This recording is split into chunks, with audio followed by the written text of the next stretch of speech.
Hermanos, quisiera invitarles a abrir su Biblia en el libro de Apocalipsis, capítulo 14, versículo 13. Ustedes saben que cada vez que yo tengo oportunidad y es propicio la ocasión, estamos estudiando una serie dentro de este libro de Apocalipsis que se llama La eternidad con Dios. Bueno, estamos en el 75% de esa serie. Nos estamos acercando poco a poco a los capítulos finales del libro, donde nosotros vamos a ver a la nueva Jerusalén descender del cielo. Y vamos a ver lo que contiene la ciudad. Y vamos a ver quiénes habitarán la ciudad. Y vamos a ver las condiciones en que vamos a estar allí, en la presencia del Señor. Son unos capítulos que yo estoy esperando con ansia que lleguen para compartirlo con ustedes. Pero mientras nos acercamos a esos capítulos, estamos ya en el 14, y no estamos estudiando todos los textos, sino que estamos haciendo una recopilación, una selección de los textos que tienen que ver con la eternidad con Dios y la preparación del creyente para esa eternidad con Dios que muestran esos dos capítulos finales. Hoy vamos a ver el capítulo 14 y versículo 13, que nos enseña algo maravilloso.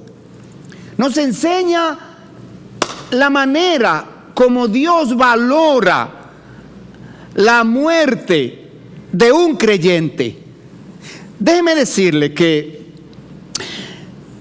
la cosa a la cual una persona tiene más temor es ¿a qué? A la muerte. Es lo que más tememos.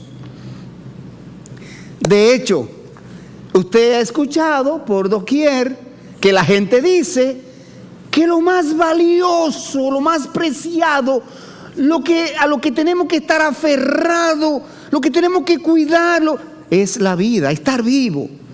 Esa es la meta de la mayoría de las personas, ¿verdad? El temor es la muerte. Bueno, ciertamente que queremos comenzar este mensaje señalando y analizando una gran verdad. Dios en la Biblia no oculta la verdad, la realidad de que vamos a morir. Dios no hace ningún intento por evadir el tema. Dios no hace ningún intento por no hablar de eso, ni mucho menos le pasa un paño con pasta, ¿verdad?, a esa verdad. No, Señor, de ninguna manera. Dios sabe, Dios dice claramente en la Biblia que todos los seres humanos un día vamos a morir físicamente. Dios lo ha dicho, Dios lo dice, Dios es honesto. ¿Por qué hemos de morir físicamente? Porque esta vida física es temporal. Este cuerpo humano es finito, es débil, es frágil, es corruptible, se enferma, se debilita y muere. Este cuerpo está preparado para vivir una determinada cantidad de años en este mundo físico. Es más, Dios dice en el Salmo 90, versículo 10, Salmo 90, versículo 10, vamos a ver si lo ponemos aquí en pantalla, Salmo 90, versículo 10, ese Salmo 90, versículo 10, ya lo encontré, dice así, 90, 10, los días de nuestra edad son 70 años, y si en los más robustos son 80 años, con todo su fortaleza es molestia y trabajo, porque pronto pasan y volamos. Así que el promedio, dice Dios allí, de vida, son 70. Ahora, los más robustos, ¿cuáles son los más robustos aquí? Hay algunos robustos, ¿verdad?, que van a caer dentro del promedio de los 80, ¿verdad? Pero imagínense yo, ¿cómo yo iba al 80? Lo que quiero destacar es la honestidad de Dios. Pero asimismo, en el libro de Santiago, también nos habla acerca del tema. Mire, aquí está, Santiago 4:14. Santiago 4:14. Vamos a leerlo. Santiago 4:14. Oiga lo que dice Santiago 4:14. Dice: cuando no sabéis, vamos a leer el 13. Porque el texto está dirigido a aquellos que se creen muy poderosos, muy fuertes, que tienen muchos años por delante, una larga vida, un gran bienestar, un gran porvenir, muchos recursos para hacer frente a todo lo que viene, y deciden todo lo que decidan y quieren decidir en su propia vida. Y Dios le dice: vamos ahora. Los que decís: hoy y mañana iremos a tal ciudad y estaremos allá un año y traficaremos y ganaremos, cuando no sabéis lo que será mañana. Porque ¿qué es vuestra vida? Ciertamente es neblina que se aparece por un poco de tiempo y luego se desvanece. En lugar de lo cual deberíais decir: si el Señor quiere, viviremos y haremos esto y haremos aquello. Dios, repito, con honestidad nos dice que la vida es corta, que los años pasan así, sin darnos cuenta, que nadie va a echar raíces en esta tierra. Este cuerpo no lo resiste. Los que llegan a 100, fíjese cómo es que llegan a 100, que el cuerpo ya no aguanta muchas veces sostenerlo de pies. Ya el cuerpo se ha desgastado, los órganos están debilitados. Este aparato, este sistema es finito. Así que con esa premisa, Dios nos habla en Apocalipsis 14:13 y nos dice que el cristiano no debe temer a la muerte. Señores, el creyente no debe temer a la muerte. ¿Saben por qué? El versículo lo va a decir. 14:13. Oí una voz que desde el cielo me decía: escribe, bienaventurados de aquí en adelante los muertos que mueren en el Señor. Sí, dice el Espíritu, descansarán de sus trabajos, porque sus obras con ellos siguen. Así que, hermanos, después de analizar esta premisa que vimos, vamos a pasar a estudiar este versículo en el cual Dios anuncia la gran bienaventuranza para los creyentes en el Señor Jesucristo. Y vamos a desarrollar tres puntos de enseñanza en ese versículo. Y lo primero es la procedencia de la bienaventuranza. Segundo, la exclusividad de la bienaventuranza. Y tercero, la razón de la bienaventuranza. Oremos. Señor, gracias, porque tu palabra, Señor, es un templo. Tu palabra trae aliento, trae fe, trae esperanza. Tu palabra, Señor, trae ánimo. a tus hijos, a tu pueblo. Porque tu palabra nos recuerda tus promesas. Tu palabra nos recuerda tus planes. Tu palabra nos recuerda tus propósitos. Tu palabra nos dice, Señor, lo que tú estás haciendo con el pueblo que tú has redimido. Y en esta noche, tu palabra, Señor, nos va a animar, nos va a llenar de aliento, porque nos va a mostrar, Señor, que tú consideras feliz, dichoso, aquel que muere bajo la sombrilla protectora de la obra de la cruz. Aquel que se va de este mundo habiendo establecido una relación personal con tu Hijo Jesucristo. Aquellos que salen de este mundo habiendo aceptado tu perdón de pecados, tu salvación eterna en base a la obra de la cruz.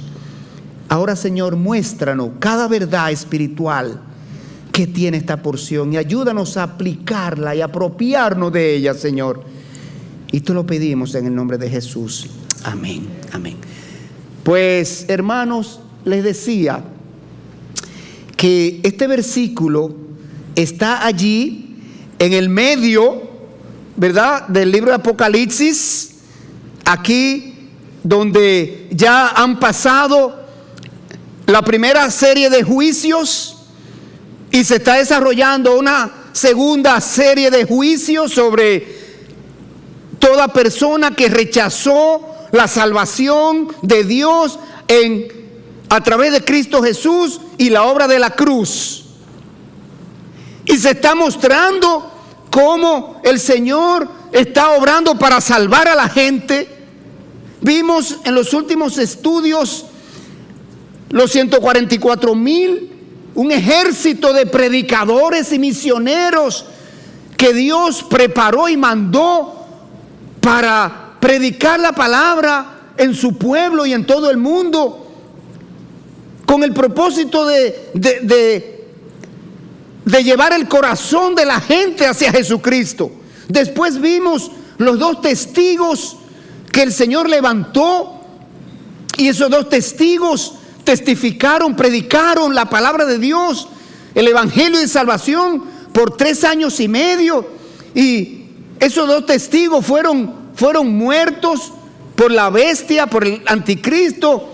Duraron 3 días muertos, pero después el Señor los resucitó y los subió al cielo. Hizo un gran milagro allí para impactar a su pueblo Israel, a los judíos que piden señales, señales, señales para poder creer. Ahí tienen una señal.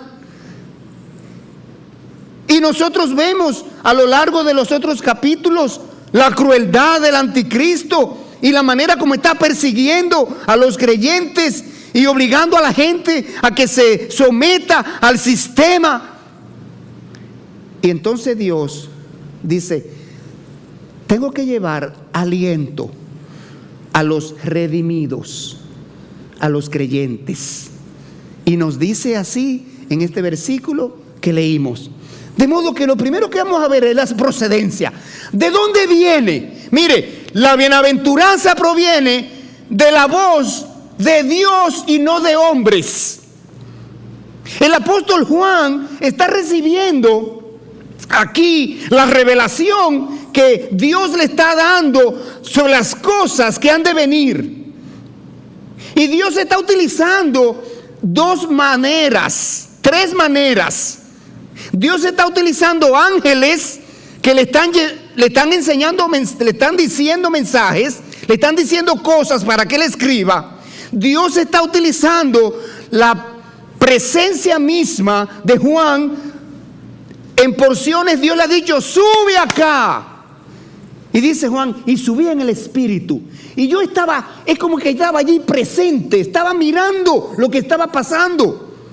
En vivo, Dios se lo está mostrando en vivo, porque no es lo mismo cuando a usted le cuentan algo para que usted lo escriba, no es lo mismo que cuando usted se lo enseñan y usted lo ve con sus ojos. Y entonces la otra manera como Dios está instruyendo a Juan con estas informaciones para la escritura del Apocalipsis es lo que dice este versículo.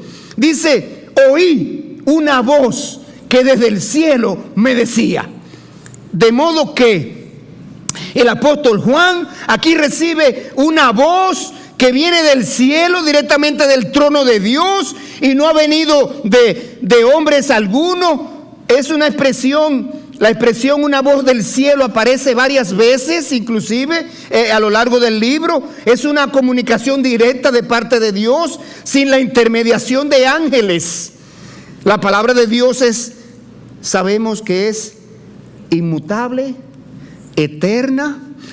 La palabra de Dios no cambia y la palabra de los hombres es temporal. El apóstol sabe cuán importante es para nosotros saber que la revelación que está recibiendo sobre esta bienaventuranza proviene de Dios y no de hombres. De hecho, Marcos 13:31 dice, el cielo y la tierra pasarán, pero mis palabras no pasarán. Y por eso el apóstol Juan comienza la narración y comienza este versículo señalando lo que él oyó y la procedencia de la voz. Esta revelación provino del cielo mismo. Ahora, ese versículo número 13 también nos da la orden. Hay una voz que ordena algo y Dios les dice, escribe. Oí una voz desde el cielo que decía, escribe. Juan, esto es para que lo escriba, no puede quedar en el aire. Esto tiene que llegar al pueblo de Dios. Esto tiene que llegar a los creyentes, a los redimidos, a los salvados, a los justificados por la fe en Cristo Jesús. Esto tiene que llegar a los que están perseguidos, a los que están huyendo, a los que están muriendo. Esto tiene que llegar a mi pueblo. Escribe. Dios no quería que la información tan importante que le estaba revelando al apóstol Juan se quedara solo en el conocimiento del apóstol. Esta información no es para ti. Esta información es para el pueblo. Por esta razón Dios le ordena al apóstol escribir en el libro la revelación, para que con toda seguridad llegue hasta nosotros. El mismo Dios ha dicho que las cosas reveladas en su palabra son para nosotros. Acuérdense de Deuteronomio 29:29. Las cosas reveladas son para vosotros.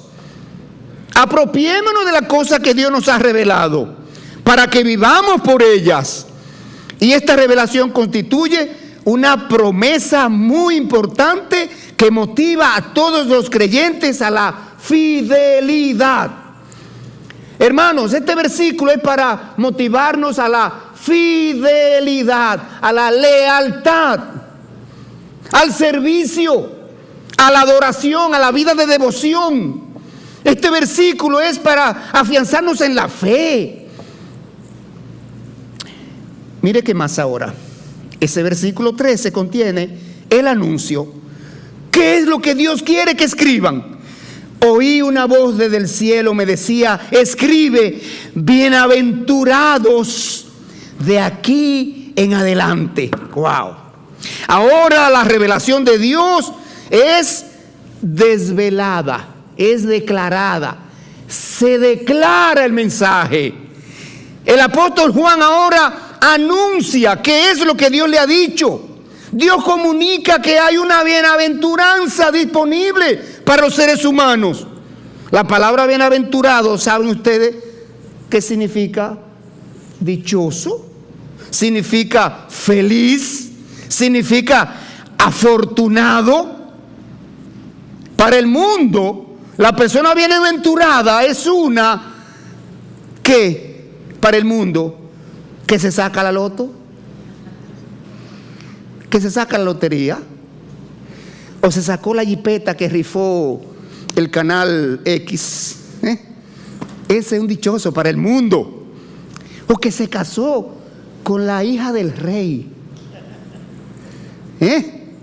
O se casó con una persona adinerada. Ese es un dichoso, que todo le sale bien. Uy, eso es para el mundo, señores.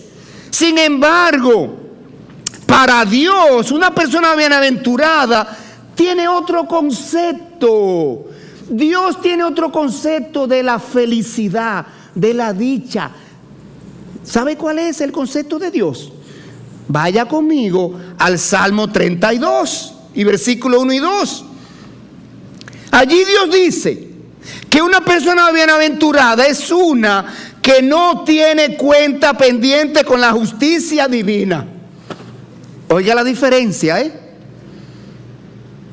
Leamos el Salmo 32, 1 y 2. Bienaventurado aquel cuya transgresión ha sido perdonada y cubierto su pecado. Y otra vez en el versículo 2 repite la idea con otras palabras, pero con el mismo concepto. Bienaventurado el hombre a quien Jehová no culpa de iniquidad y en cuyo espíritu no hay engaño. Y el vocablo aquí que se utiliza es Makariot, que es el mismo usado por el Señor en Mateo 5, y dicho término significa más que feliz, más que feliz. Ahora vayamos al versículo 14, porque Dios ha dicho que hay una bienaventuranza en la muerte. Pero esa bienaventuranza en la muerte no es para todos los hombres, varones y hembras, ¿verdad? Hombres, genérico. Esa bienaventuranza que Dios está anunciando y prometiendo no es para todas las personas. Y esto es parte del amor y la bondad y la misericordia de Dios. Dios quiere que el mundo sepa, oiga, que hay una bienaventuranza en la muerte disponible para cada persona. Por eso Dios ahora señala la exclusividad de esa bienaventuranza. Versículo 14 dice, versículo 13 al final. Bienaventurados de ahora en adelante los muertos que mueren en el Señor. En el Señor. Los beneficiarios de esta bienaventuranza son las personas que experimentan la muerte en un estado de unión espiritual con Jesucristo. Unión espiritual con Jesucristo. Algunos comentaristas indican que el texto se refiere a los mártires de la segunda mitad de la tribulación, a otras etapas, a esos que morirán por no someterse a la autoridad del anticristo, pero otros entienden que la bienaventuranza aplica a todos los creyentes, así como las otras 6 bienaventuranzas del Apocalipsis. De modo que a uno o a otro, la bienaventuranza es lo que nos interesa y es una realidad. Los creyentes sabemos que llegará el día en que partiremos de esta tierra, y este es el motivo por el cual los creyentes estamos dispuestos a separarnos del mundo y a vivir para Cristo.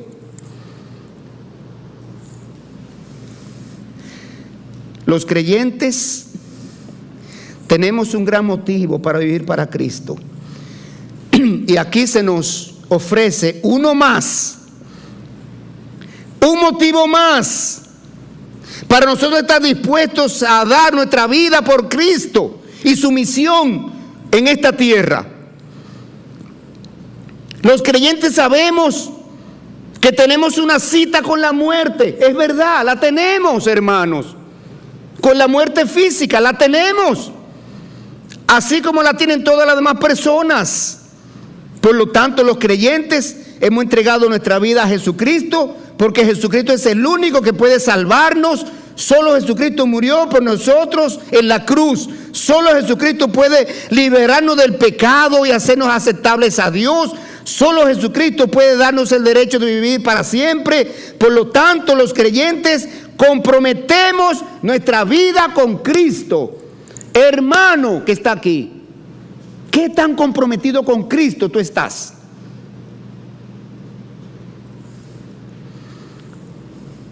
Hermano que está aquí, ¿qué tan dispuesto estás a sufrir por Cristo? ¿Qué tan dispuesto estás a mantener a Cristo en primer lugar en tu vida? Mira que estamos en tiempos difíciles, que es evidente la cercanía del regreso de Cristo. Es evidente. Yo no sé si usted le está dando seguimiento a la conformación del escenario para el regreso de Cristo. Yo no sé si usted le está dando seguimiento.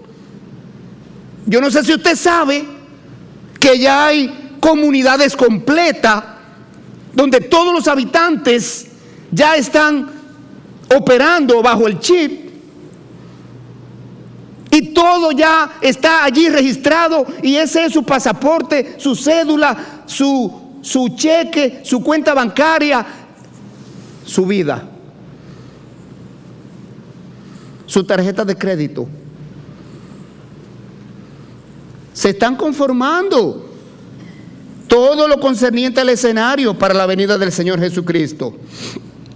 Entonces, hermanos, yo quiero explicar aquí rápidamente qué es lo que significa el morir en el Señor, porque la bienaventuranza está definida. Bienaventurados de aquí en adelante los muertos que mueren en el Señor. En el Señor. Oiga, hay allí una posición, hay allí una condición.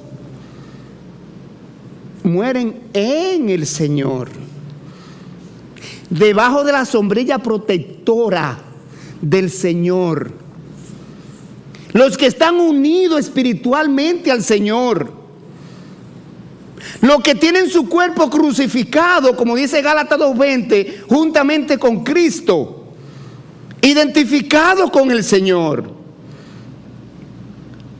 Morir en el Señor significa que cuando una persona vive en esta tierra, creía en el Señor Jesucristo, seguía al Señor Jesucristo con todo su corazón, por lo tanto, al enfrentar la muerte, la persona estaba en el Señor, murió estando en el Señor, unido al Señor, unido a la vida del Señor, unido a la muerte del Señor, unido a la resurrección del Señor, unido a la exaltación del Señor.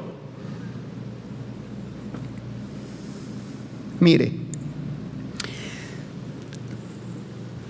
cuando una persona cree en Cristo, Dios, en esa persona que creyó en Cristo, le adjudica la vida de Cristo. Dios ve a esa persona como habiendo vivido la vida perfecta de Cristo. ¿Por qué? Porque Cristo pagó la deuda de los pecados de la persona. Dios ve a esa persona como habiendo muerto con Cristo y resucitado con Cristo a la nueva vida. Dios ve a esa persona justificado de sus culpas, porque Dios le ha traspasado la justicia que Cristo pagó en la cruz a la persona. De modo que esa persona está amparada por Cristo para fines de enfrentar la justicia divina. No tiene cargo alguno, no tiene cuenta pendiente con la justicia divina, no tiene deuda con la justicia divina. Eso es lo que se quiere significar aquí con el término morir en el Señor.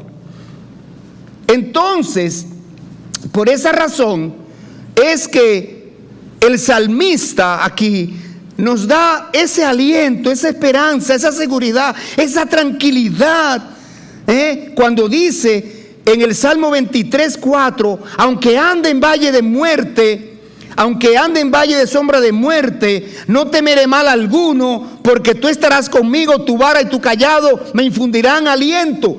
Aquellos que están en el Señor no tienen temor a la muerte. ¿Sabe por qué? Porque a través de la muerte pasaremos a un mejor estado.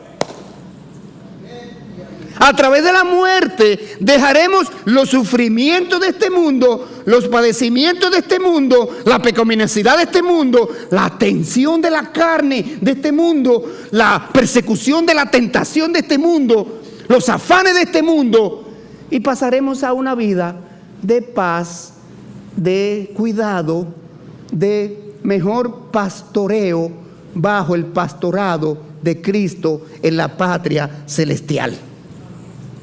Ahora, mire qué interesante. En el versículo número 13, todavía al final, el alcance, la razón de esta bienaventuranza. ¿Por qué? ¿Por qué motivo dice Dios esto? ¿Por qué motivo los que mueren en Cristo son bienaventurados? Aquí hay una confirmación. Aquí hay una pluralidad. Aquí hay una afirmación. Se dice el Espíritu, o sea, hay una confirmación. Oí la voz del cielo y dice ahora, sí, dice el Espíritu. Y da una razón. ¿Cuál es esa razón? Descansarán de sus trabajos. Descansarán de sus trabajos. Hermanos, ¿a cuáles trabajos vamos a descansar? Cada semana tenemos una agenda repleta. Usted no sabe que mucha gente cree, dije que el día se ha achicado, se ha acortado, que estamos viviendo días de 16 horas. Entre a internet y escriba teoría de los días recortados y le va a decir que pasó un acontecimiento hace qué sé yo cuántos años y no sé si fue que la tierra sufrió un impacto según ellos y el movimiento se hizo más lento o más rápido, no sé. Y el día tiene 16 horas y por eso no nos alcanza para nada. Eso es mentira. Siempre el día ha tenido 24 horas. Desde Génesis, desde la creación. Lo dijo Dios. Desde la salida del sol hasta la puesta del sol es el mismo tiempo siempre. Lo que pasa es que ahora, en los últimos tiempos, se ha aumentado el trabajo, las ocupaciones, la agenda es más larga, los afanes de esta vida nos han arropado, la competitividad económica y social nos ha arropado, no nos alcanza el tiempo para nosotros hacer lo que teníamos que hacer en el día, terminamos de trabajar a las 8 y las 9 de la noche todavía. Y por eso decimos, ay, pero este día yo no me di cuenta cómo se me fue el día. Yo quisiera que el día tuviera 35 horas. O yo no sé cómo fue que este día se me pasó y no me di cuenta. Se pasó igualito que todos los días desde la antigüedad. Es que la cantidad de cosas que tenemos que hacer nos hacen lucir que el día es más corto. Entonces, hermanos, cada día el trabajo es más difícil, más fatigoso, más laborioso, es mayor.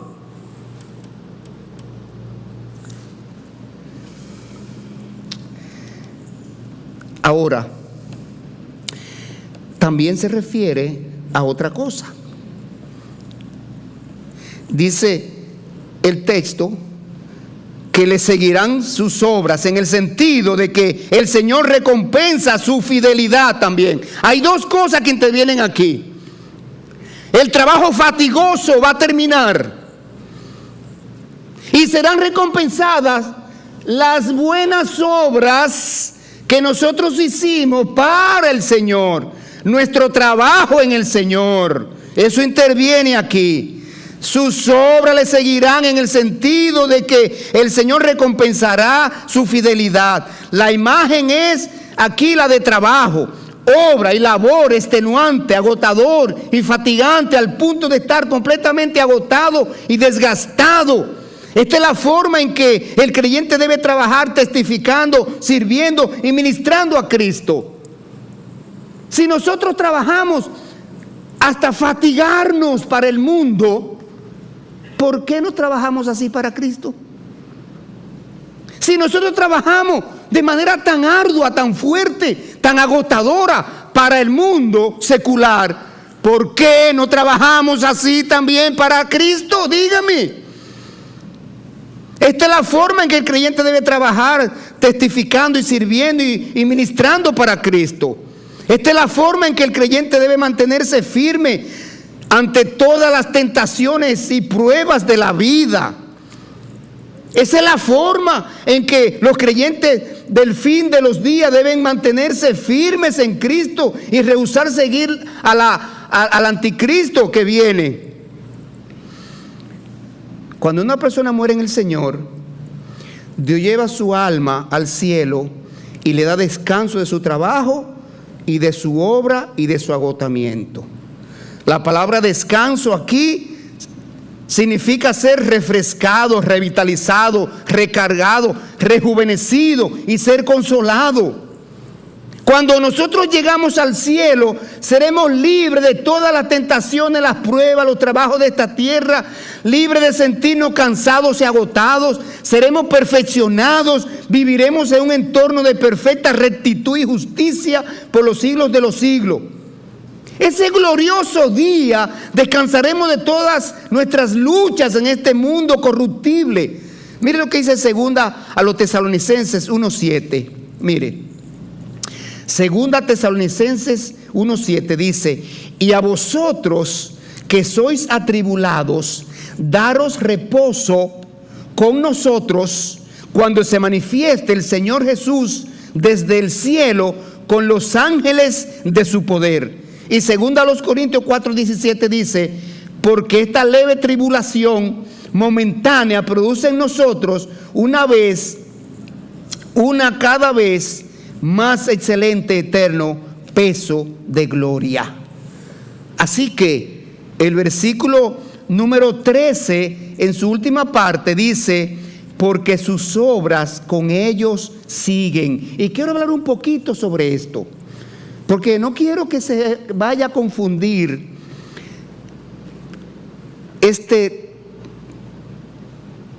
esta idea que aparece aquí, se vaya a confundir con el obrar para salvación, el obrar para ser salvo. Vamos a leer el versículo porque lo quiero explicar de una manera que nosotros quedemos claro que aquí no se está llamando a que usted comience a hacer buenas obras para ser salvo y para ser hallado en el Señor. De ninguna manera. Vamos a leer el versículo, ese versículo número 13, capítulo 14. Dice: oí una voz que desde el cielo me decía: escribe, bienaventurados de aquí en adelante los muertos que mueren en el Señor. Sí, dice el Espíritu, descansarán de sus trabajos, porque sus obras con ellos siguen. ¿Cuáles son las obras que siguen aquí a la persona que muere en el Señor? Son aquellas obras que se hacen para Cristo, en el nombre de Cristo, dentro de la voluntad de Dios. Aquellas obras que hacemos para mostrar que amamos a Dios sobre todas las cosas y amamos al prójimo como a mí mismo. El libro de Efesios capítulo 2 y versículo 10 dice que Dios preparó las buenas obras para que andásemos en ellas. Dios no preparó las buenas obras para que nosotros alcancemos salvación por medio de ellas. El cristiano hace buenas obras porque es salvo. Porque es salvo. No para ser salvo. El cristiano hace buenas obras porque las buenas obras son un mandato de Dios. Dios preparó las buenas obras para que nosotros las hagamos. Es la manera de yo demostrar que amo a Dios y al prójimo. Dios preparó las buenas obras para que sean nuestro estilo de vida. Vivir amando al prójimo. Quiero mostrarle en las Escrituras varios textos donde Dios dice que necesitamos hacer buenas obras como forma de evidenciar que somos salvos, como forma de evidenciar que amamos a Dios, que amamos al prójimo. Mire, por ejemplo,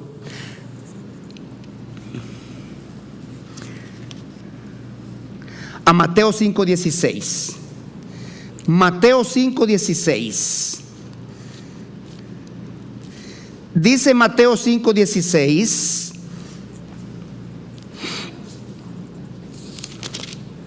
Mateo 5:16. Así alumbre vuestra luz delante de los hombres, para que vean vuestras buenas obras y glorifiquen a vuestro Padre que está en los cielos. Pero mire también a Primera de Pedro 2:12. Primera de Pedro 2:12. Primera de Pedro 2:12. Mire lo que dice. Manteniendo buena vuestra manera de vivir entre los gentiles, para que en lo que murmuran de vosotros como de malhechores, glorifiquen a Dios en el día de la visitación, al considerar vuestras buenas obras. Entonces, hermanos, está claro, está evidente aquí que las buenas obras a las que se refiere el texto y a la que Dios habla en otros textos son aquellas que nosotros hacemos cuando vemos la necesidad del prójimo y nosotros vamos y la satisfacemos. Y la primera buena obra que Dios pide al hombre que haga, ¿sabe cuál es? Convertirse a Jesucristo. Esa es la primera buena obra que hace una persona. Mostrar obediencia y amor a Dios, obedeciéndole y aceptando su regalo de salvación en Cristo Jesús. Esa es la primera buena obra. Entonces, nuestras buenas obras, dice el texto, nos van a seguir. ¿Cómo es eso que nos van a seguir?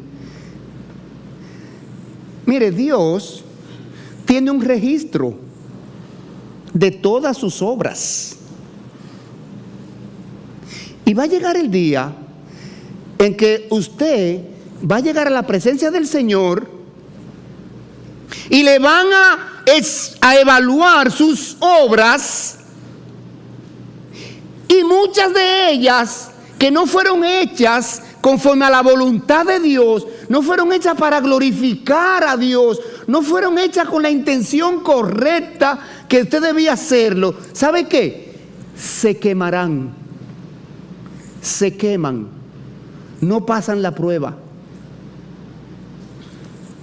Lo dice Dios aquí, ¿sabe dónde? Primera a los Corintios, capítulo 3 y versículo 10. Vamos a buscar ese texto. Primera a los Corintios, capítulo 3 y versículo 10. Aquí está. 3:10. Dice aquí el apóstol Pablo: conforme a la gracia de Dios, quiero rectificar. Lo dice Dios a través del apóstol Pablo. Conforme a la gracia de Dios que me ha sido dada, Yo como perito arquitecto puse el fundamento y otro edifica encima. Más arriba ya el apóstol ha dicho que el fundamento es Cristo. Y dice, yo como perito arquitecto puse el fundamento y otro edifica encima, pero cada uno mire bien cómo edifica, cómo sobreedifica, porque nadie puede poner otro fundamento que el que está puesto, el cual es Jesucristo. Y si sobre este fundamento alguno edificare oro, plata, piedras preciosas, madera, heno, hojarasca, observe que ahí hay dos tipos de materiales de construcción. Hay dos tipos de materiales, dos elementos. Hay algunos que resisten el fuego y otros que no resisten el fuego. Versículo 13 ahora.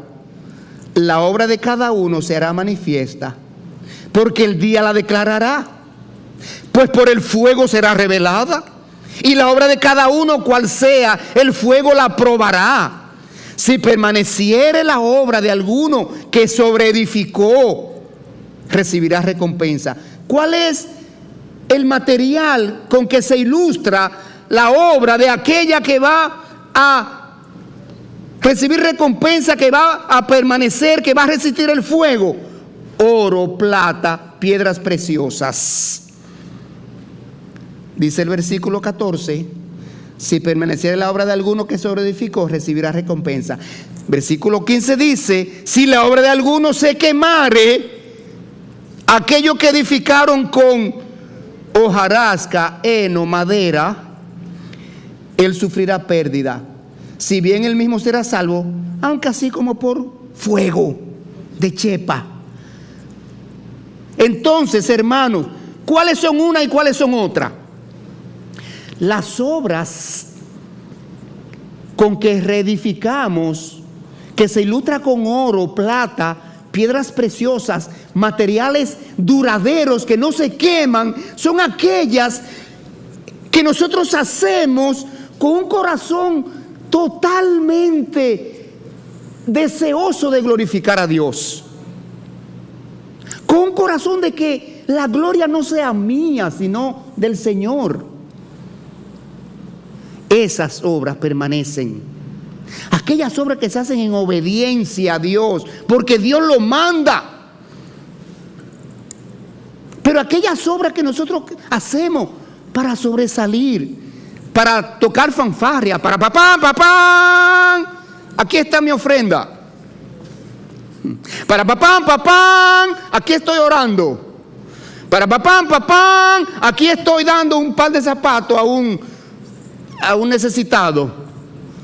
Aquellas obras que hacemos con la intención de nosotros gloriarnos, de sobresalir, de ser exaltados. ¿Ya recibí mi recompensa? Esas obras se quemarán, no pasarán la evaluación. Esas obras no siguen conmigo porque en el tribunal de Cristo allí se quemaron. Entonces, ¿cuál es la intención del texto?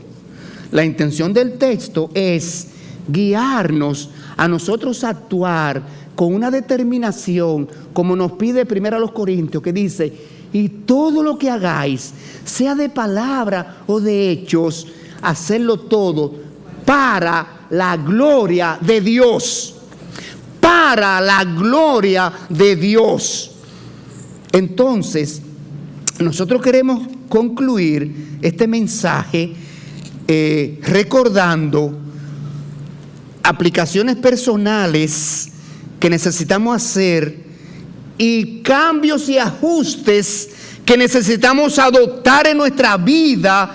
¿Para qué? Para que cuando nosotros vayamos al tribunal de Cristo, nosotros recibamos las palabras de buen siervo, fiel, en lo poco fuiste fiel, en lo mucho te pondré, entra en el gozo de tu Señor. Con esa satisfacción ser recibidos. Hermanos, trabajemos cada día para Cristo con más entusiasmo, con más compromiso, con más determinación. con más responsabilidad, con más pasión, con más disposición. Primero, el Señor está cerca.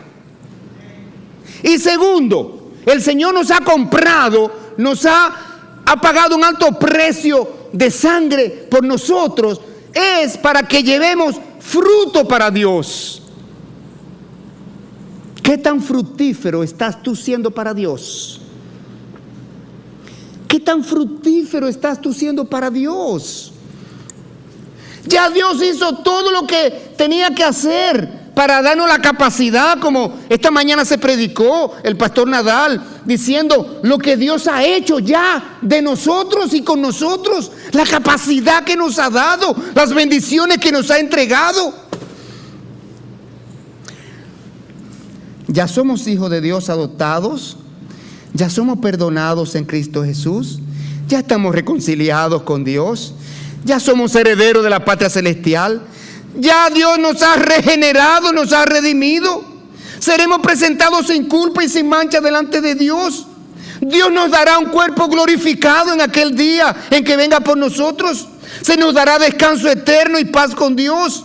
Se nos dará un reconocimiento pleno en Jesucristo. Hay coronas para los creyentes que así el Señor Jesucristo entienda que la merecen. Seremos constituidos en seres exaltados.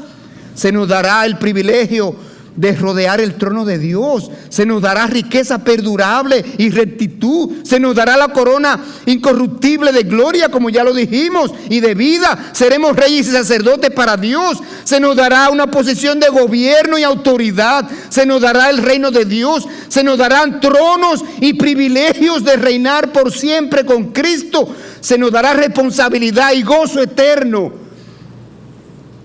Somos ricos. Ampliando un poquito el mensaje de esta mañana, no hay mayor privilegio en este mundo que ser cristiano. Entonces, hermanos, el libro de Apocalipsis tiene 7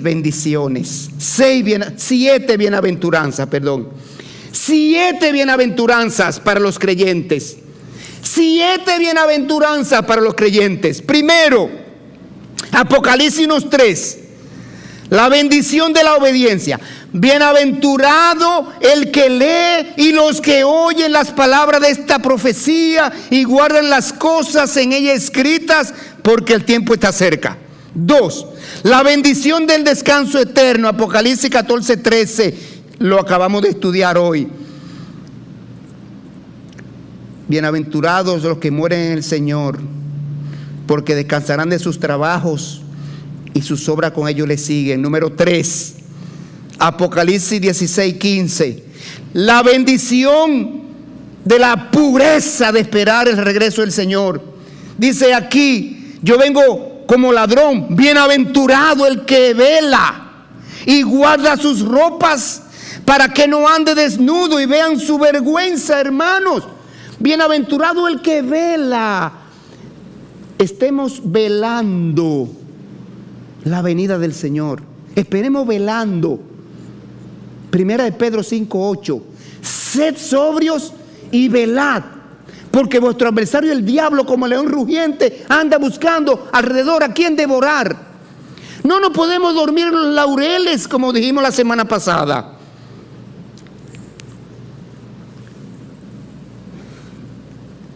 En estos segundos 40 años que nosotros acabamos de iniciar como vida de Iglesia Convertidos a Cristo, no hemos de dormirnos en los laureles. Seguimos velando, como si el Señor viniera esta noche. Y seguimos sirviendo como si el Señor viniera dentro de 100 años. Para que cuando Cristo llegue, nos encuentre velando. Y quiero terminar recordándole, hermano, que si usted es un cristiano genuino, si usted en verdad está convertido a Cristo, usted es un bienaventurado, usted es un dichoso, usted es un feliz para Dios. No hay otra posición en esta tierra que usted pueda alcanzar mayor que esa. Porque quiero también terminar recordando a aquellos que no se han convertido a Cristo, que esa porción les sirve como advertencia. No puedes, amigo, sin Cristo, no puedes, no debes salir de este mundo sin haberte convertido a Jesucristo, sin estar unido a Cristo, bajo la sombrilla protectora de Cristo, bajo la justicia que Cristo pagó en la cruz. Quiero terminar leyendo una porción en el libro de los Hechos, capítulo 17, que nos muestra la necesidad de estar ligado a Cristo, la necesidad de ligarme a Cristo antes de morir. Hechos 17:30. Vaya conmigo ahí. Mire lo que dice ese texto. 17:30. Dice así: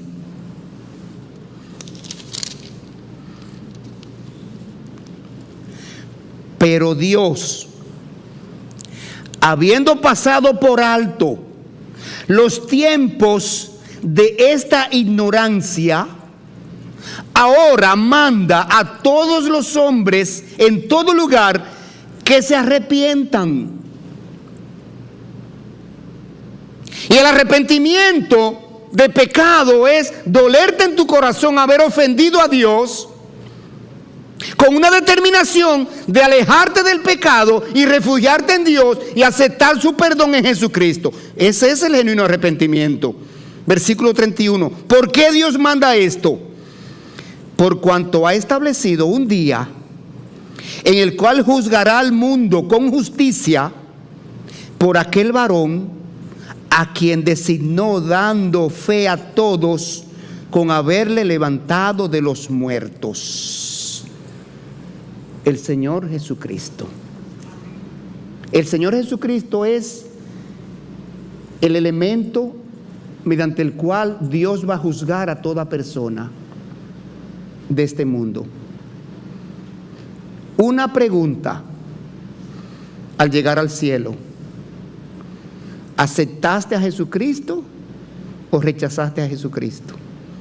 Una razón para entrar o ser rechazado en el cielo: haber aceptado a Cristo como Señor y Salvador, ligarse a Cristo en la vida, muerte y resurrección de Jesucristo, o haber rechazado a Jesucristo y llegar al cielo desprovisto del perdón de pecados.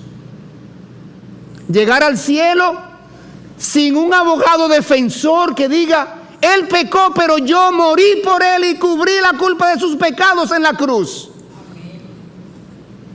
Entonces, hermanos, alentémonos, fortalezcámonos, porque si usted es un creyente genuino, bienaventurado los muertos que mueren en el Señor. Dios le guarde. Oremos. Señor, te damos gracias porque esta tu palabra de esta noche ha sido fuerte, ha sido advertencia, pero ha sido muestra de amor, de misericordia y de gracia.